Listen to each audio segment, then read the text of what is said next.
नमस्ते। चलिए आज बात करते हैं राजस्थान के उन अनमोल खजानों की जिन्हें सिर्फ हम और आप ही नहीं बल्कि पूरी दुनिया ने अपनी विरासत माना है। ये वो जगह हैं जिनकी कहानी सिर्फ एक राज्य या एक देश की नहीं बल्कि हम सब की कहानी है। तो देखिए, हमारा आज का सफर कुछ इस तरह से आगे बढ़ेगा। पहले तो हम यही समझेंगे कि आखिर ये पहचान मिलती कैसे है। फिर हम प्रकृति के एक शानदार नज़ारे को देखेंगे। उसके बाद सितारों को छूने वाली कुछ रचनाओं, फिर उन अजेय किलों और आखिर में भारत के पहले प्लान्ड शहर तक पहुंचेंगे। तो चलिए अपनी इस शानदार यात्रा की शुरुआत करते हैं और सबसे पहले ये जानते हैं कि इस विश्व धरोहर का आखिर मतलब क्या होता है। कभी सोचा है कि कोई एक किला या कोई जंगल या कोई पूरा का पूरा शहर पूरी दुनिया के लिए इतना खास कैसे बन जाता है? ऐसी कौन सी बात होती है उसमें जो उसे एक ग्लोबल ट्रेजर, एक वैश्विक खजाना बना देती है? तो देखिए, इसका जवाब है यूनेस्को के पास। यूनेस्को एक ऐसी ग्लोबल संस्था है जिसका काम ही यही है कि वो दुनिया भर के सबसे अनोखे, सबसे कीमती, चाहे वो कुदरत की बनाई हुई जगह हो या इंसान की, उन्हें पहचाने और उन्हें बचाने का काम करे ताकि आने वाली पीढ़ियां भी उन्हें देख सकें। और जब बात हमारे राजस्थान की आती है तो यहाँ एक या दो नहीं बल्कि पूरे 9 स्थल हैं जिन्हें ये सम्मान मिला है। और मजे की बात यह है कि हर एक की अपनी एक बिल्कुल अलग कहानी है। तो हमारी लिस्ट में जो सबसे पहला नाम है वो है राजस्थान का एकमात्र प्राकृतिक धरोहर स्थल, मतलब एक ऐसी जगह जिसे इंसानों ने नहीं बल्कि खुद कुदरत ने बनाया है। भरतपुर में मौजूद केवलादेव राष्ट्रीय उद्यान ये राजस्थान की वो पहली जगह थी जिसे साल 1985 में ये ग्लोबल पहचान मिली थी। अब ये स्लाइड एक बहुत जरूरी बात बताती है, प्राकृतिक और सांस्कृतिक धरोहर में फर्क। केवलादेव प्रकृति का दिया एक अनमोल तोहफा है, जबकि बाकी जिन जगहों की हम बात करने वाले हैं वे सब इंसानी कला और सोच का नतीजा है। ये जगह सच पूछिए तो पक्षियों के लिए एक जन्नत है।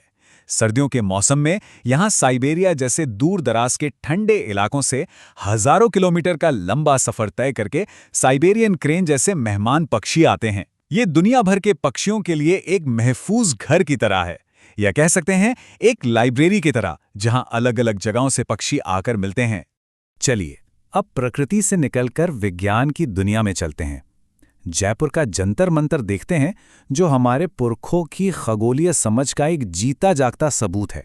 इस कमाल की रचना को साल 2010 में वर्ल्ड हेरिटेज की लिस्ट में शामिल किया गया। जंतर मंतर असल में एक वेधशाला है।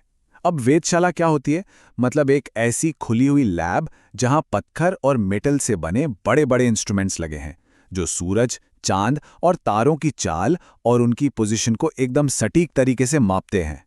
इसे महाराजा सवाई जयसिंह द्वितीय ने बनवाया था और यहाँ दुनिया की सबसे बड़ी पत्थर की धूप घड़ी सम्राट यंत्र भी है। जरा कल्पना कीजिए, उस जमाने में जब कोई डिजिटल टेक्नोलॉजी नहीं थी, तब सिर्फ इन ढांचों की परछाई से वक्त का इतना सही सही अंदाजा लगा लिया जाता था। है ना कमाल की बात? अब हम पत्थरों की एक और शानदार कहानी की तरफ बढ़ते हैं। ये कहानी है राजस्थान के उन अजय पहाड़ी किलों की, जो राजपूतों की आन, बान और शान के प्रतीक माने जाते हैं। और ये बात अपने आप में बहुत ही खास है। साल 2013 में यूनेस्को ने किसी एक किले को नहीं बल्कि एक साथ एक ग्रुप में 6 किलों को वर्ल्ड हेरिटेज का दर्जा दिया। अच्छा, अब इन 6 किलों के नाम याद रखना शायद थोड़ा मुश्किल लगे, लेकिन घबराइए नहीं, इसके लिए एक बहुत ही मजेदार और आसान सी ट्रिक है। चीकू, गाजर, आम। चलिए इसको फटाफट से समझते हैं। ची से है चित्तौड़गढ़, जो वीरता का प्रतीक है।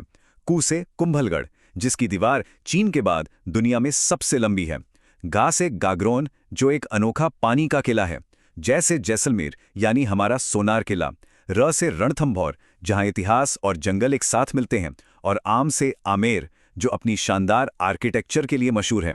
किलों की बुलंदियों से उतरकर अब हम एक पूरे शहर की बात करते हैं।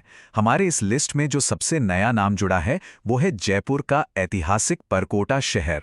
साल 2019 में इस गुलाबी शहर के दिल यानी इसके 4 दीवारी वाले हिस्से को यूनेस्को ने वर्ल्ड हेरिटेज साइट के तौर पर मान्यता दी। जयपुर की सबसे खास बात पता है क्या है? ये कि इसे भारत का पहला प्लान्ड शहर माना जाता है। इसे वास्तुशास्त्र के नियमों के हिसाब से एक ग्रिड पैटर्न पर बनाया गया, जिसमें सड़कें एक दूसरे को 90 डिग्री के एंगल पर काटती हैं और बाजार भी पूरी तरह से ऑर्गेनाइज्ड है। इसको ना ऐसे समझिए, जैसे कोई स्कूल बनता है तो उसका एक नक्शा होता है कि कहाँ क्लासरूम होगा, कहाँ कॉरिडोर।